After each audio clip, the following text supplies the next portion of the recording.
Assalamualaikum dan salam sejahtera murid-murid. Hari ini cikgu akan menerangkan cara mengelaskan unsur mineral tumbuhan kepada dua kumpulan, iaitu makronutrien dan mikronutrien. Murid-murid, tahukah kamu apakah definisi makronutrien dan mikronutrien?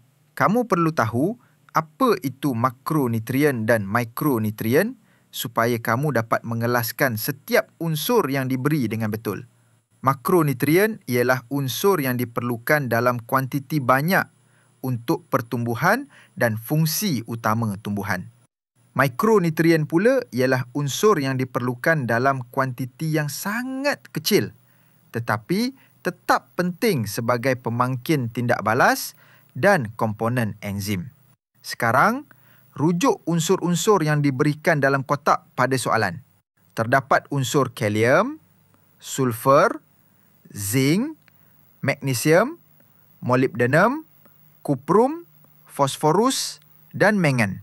Untuk makronutrien, ingat kata kunci banyak untuk bina dan gerak.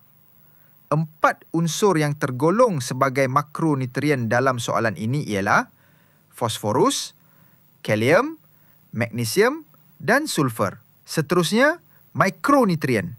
Ingat kata kunci, sikit tetapi mustahak. 4 unsur mikronutrien untuk soalan ini ialah zinc, kuprum, mangan dan molybdenum. Ingat ya murid-murid, walaupun mikronutrien diperlukan dalam kuantiti yang sedikit, tetapi kekurangan tetap akan menjejaskan pertumbuhan tumbuhan. Baik murid-murid, itu sahaja untuk hari ini. Terima kasih dan jumpa lagi.